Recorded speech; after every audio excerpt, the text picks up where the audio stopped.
दोस्तों बात कर रहे हैं हम अभी तक बात कर चुके हैं हम ऑर्डर 8 की रिटन स्टेटमेंट। अब हम बात करेंगे ऑर्डर 9 की कि appearance of parties and consequence of non appearance. इस ऑर्डर में दोस्तों 14 रूल्स हैं। इन 14 रूल्स में हम बात करेंगे कि अगर आपने किसी के खिलाफ कोई केस किया है, प्रॉपर्टी संबंधित कोई केस किया है या सिविल केस कोई किया है, तो उस केस में अगर पार्टीज कोर्ट में आती है तो क्या होगा, और अगर पार्टीज कोर्ट में नहीं आती है तो क्या होगा, आपके पास क्या रेमेडीज होंगी।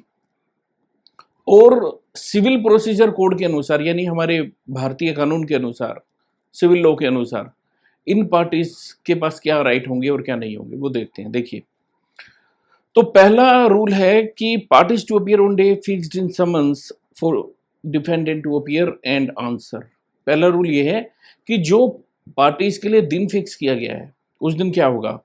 अब जो भी समन्स में दिन फिक्स है पार्टीज के आने के लिए, उस दिन पार्टी या तो खुद अपीयर होंगी कोर्ट में या फिर अपने एडवोकेट के थ्रू अपीयर होंगी।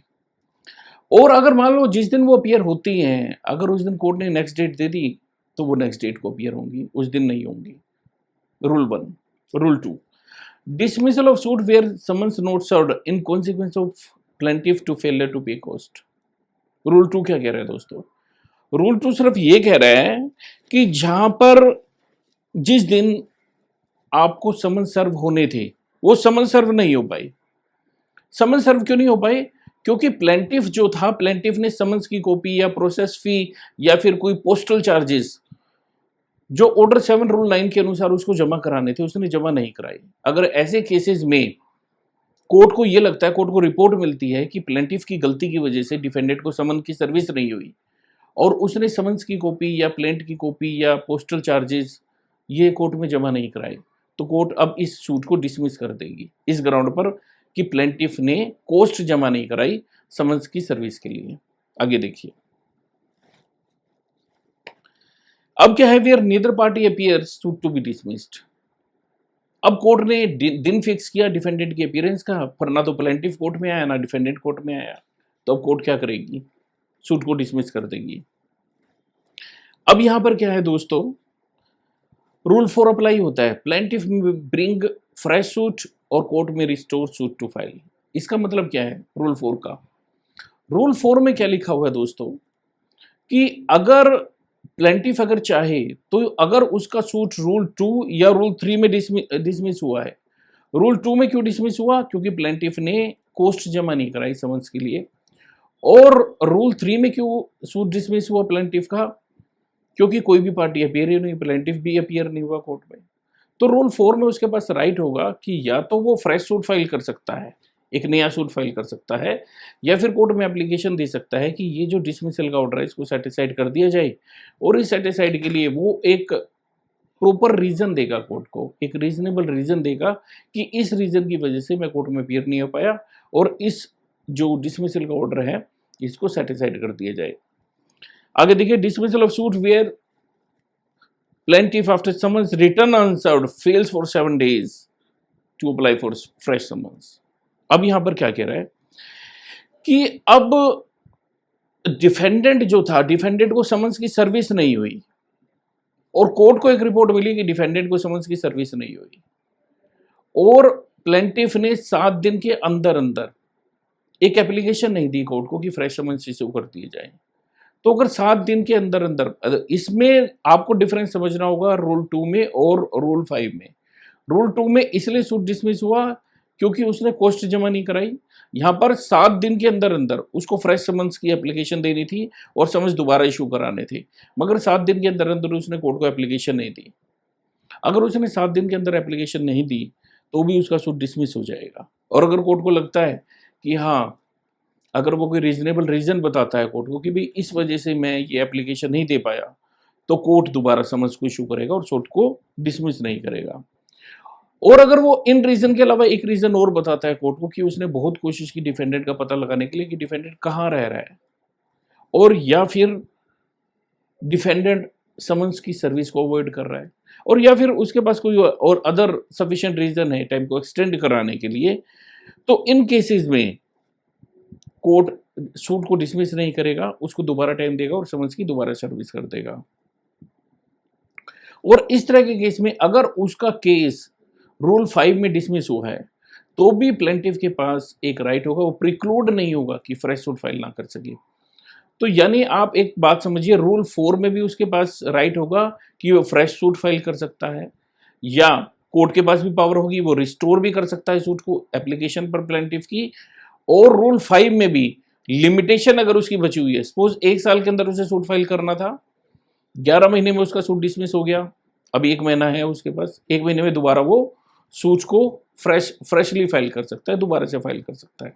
आगे देखिए, procedure where only plaintiff appears. अब रूल 6 क्या कह रहा है, ऑर्डर 9 का rule 6, procedure where only plaintiff appears.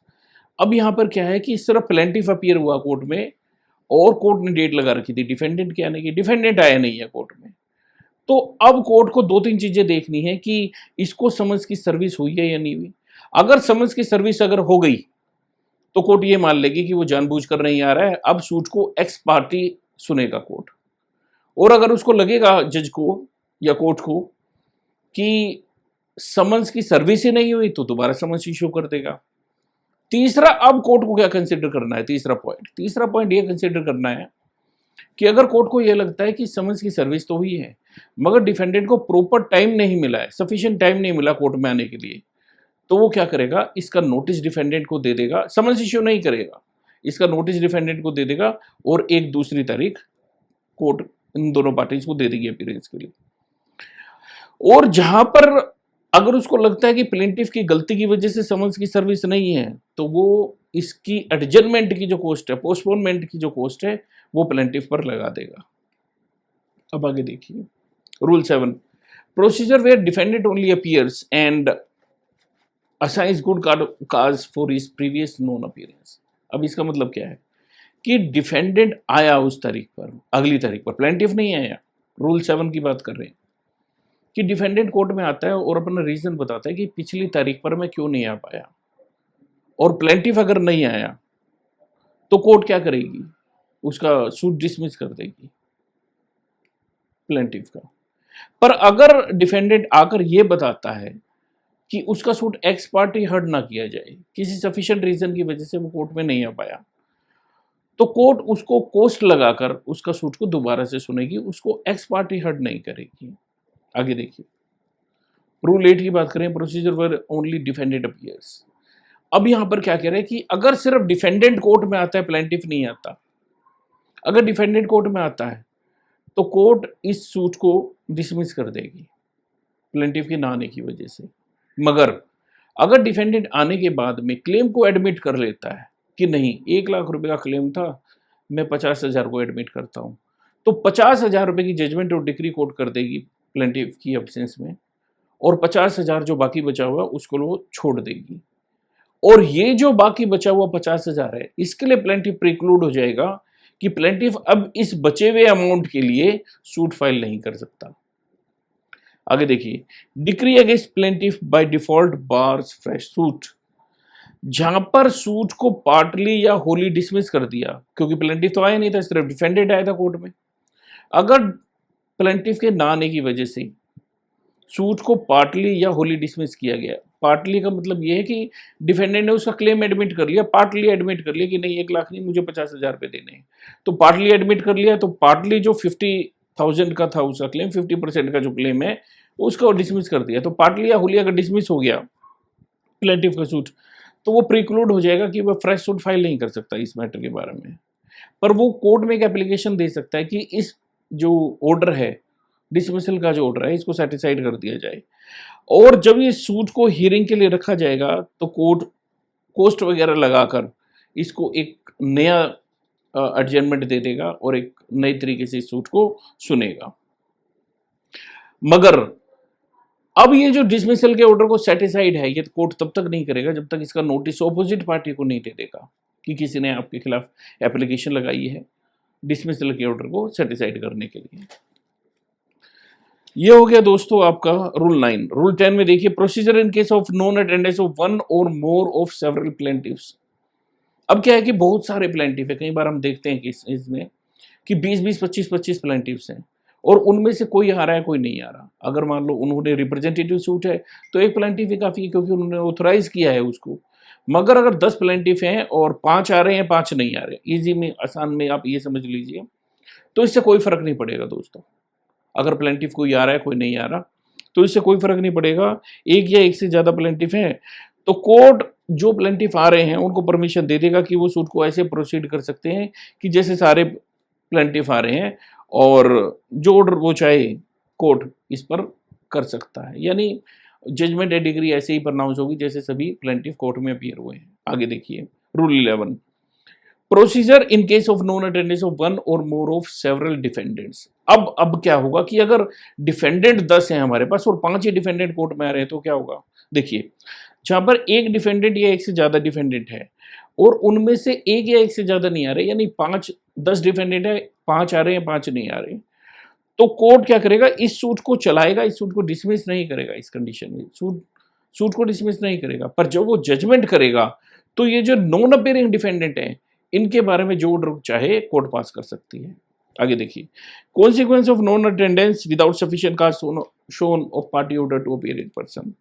Rule 12 क्या कह रहा है, रूल 12 ये कह रहा है कि अगर कोर्ट ने ऑर्डर किया है किसी पार्टी को पर्सनली अपीयर होने के लिए कोर्ट में, और अगर वो पार्टी ऑर्डर के बावजूद भी पर्सनली अपीयर नहीं होती है कोर्ट में, तो इन पार्टीज पर वही रूल एप्लीकेबल होंगे जो प्लेंटिफ और डिफेंडेंट पर अप्लाई होते हैं और जो ऑर्डर 9 में बताए गए हैं। आगे देखिए setting aside decree x party against defendant. Rule 13 क्या कह रहा है, setting aside decree x party degree against defendant. अब क्या डिफेंडेंट के अगेंस्ट में एक्स पार्टी डिग्री कर दी कोर्ट ने, तो क्या होगा, तो अब यहाँ पर डिफेंडेंट जो है वो इस डिग्री को सेट असाइड करने के लिए आएगा कोर्ट में एप्लीकेशन देगा कि भाई इस रीजन की वजह से समन्स की सर्विस नहीं हो पाई, या समन्स में कुछ डिफेक्ट था इस वजह से उसको समन्स की सर्विस नहीं हो पाई, इसको समन्स का पता नहीं था, केस का नहीं पता था, तो इस डिग्री को जो एक्स पार्टी डिग्री है इसको सेट असाइड कर दिया जाए। और अगर कोर्ट सेटिस्फाई हो जाता है कि जो समन्स है वो इसको सर्वे नहीं हुए या फिर किसी सफिशिएंट कॉज की वजह से ये कोर्ट में नहीं आ पाया, और तो कोर्ट क्या करेगी, इस ऑर्डर को एक्स पार्टी डिग्री को सेट असाइड कर देगी डिफेंडेंट के अगेंस्ट में। और जहां पर कोर्ट को ये लगता है, कंडीशन ये है कि कोर्ट को ये लगता है कि भाई इसमें तो बहुत सारे डिफेंडेंट थे और एक डिफेंडेंट ने एप्लीकेशन दी है, तो ये डिग्री है जो सभी डिफेंडेंट के अगेंस्ट में जो एक्स पार्टी हुआ था, ये सभी डिफेंडेंट के अगेंस्ट में एक्स पार्टी डिग्री खत्म हो जाएगी, अब ये सूट दोबारा से चलेगा। कंडीशन ये है कि जहां पर अगर इर्रेगुलरिटी थी समन्स में, इर्रेगुलरिटी थी यानी समन्स की सर्विस में कोई कमी रह गई, तो इस ग्राउंड पर इसको जो एक्स पार्टी डिग्री है इसको सेटिस्फाइड नहीं करेगा, और इसको पता भी था डिफेंडेंट को इस केस के बारे में, तो अगर इर्रेगुलरिटी है समझ में तो इसको एक्स पार्टी डिग्री को सेटिस्फाइड नहीं करेगा। इसके अलावा अगर कोई सफिशिएंट रीजन था, इसको समझ की सर्विस नहीं हुई, तो इन ग्राउंड पर अगर ये एप्लीकेशन देता है तो कोर्ट इसको एक्स पार्टी डिग्री को सेटिस्फाइड कर देगा। बहुत सारे डिफेंडेंट हैं और एक डिफेंडेंट ने एप्लीकेशन दी है सेटिस्फाइड के लिए, तो सभी डिफेंडेंट के केस में सेटिस्फाइड कर देगा एक्स पार्टी डिग्री को। मगर ये डिग्री सेटिस्फाइड तब तक नहीं होगी जब तक इसका नोटिस दूसरी पार्टी को ना दे दिया जाए, दूसरी पार्टी को दिया जाएगा। दूसरा जो इंपॉर्टेंट रूल इस पर अप्लाई होता है, अब उसके पास जो डिफेंडेंट है उसके पास दो रास्ते थे कि या तो वो अपील फाइल करता एक्स पार्टी डिग्री को सेटिस्फाइड करने के लिए, या जिस कोर्ट ने डिग्री पास की है उस कोर्ट को एप्लीकेशन देता डिग्री सेटिस्फाइड करने के लिए। अब सपोज उसने अगर अपील फाइल की है और उसकी अपील डिस्पोज हो जाती है, उसने विड्रॉ नहीं की है, डिस्पोज हो गई अपील, कोर्ट ने डिसमिस कर दी है, डिस्पोज हो गई, तो ऐसे केसेस में उसके पास राइट नहीं होगा कि वो अब दोबारा कोर्ट में जाए और डिग्री की सेटिस्फाइड की एप्लीकेशन फाइल करे। ये इंपॉर्टेंट है, ये ध्यान रखना पड़ेगा। दूसरी बात यह है कि डिग्री सेटिस्फाइड तब तक नहीं होगी जब तक दूसरी पार्टी को, ऑपोजिट पार्टी को इसका नोटिस सर्व नहीं किया जाएगा। तो ये था आपका रूल 9। नेक्स्ट वीडियो में मैं बताऊंगा आपको कि ऑर्डर 10 में क्या है, examination of parties by court. Thank you.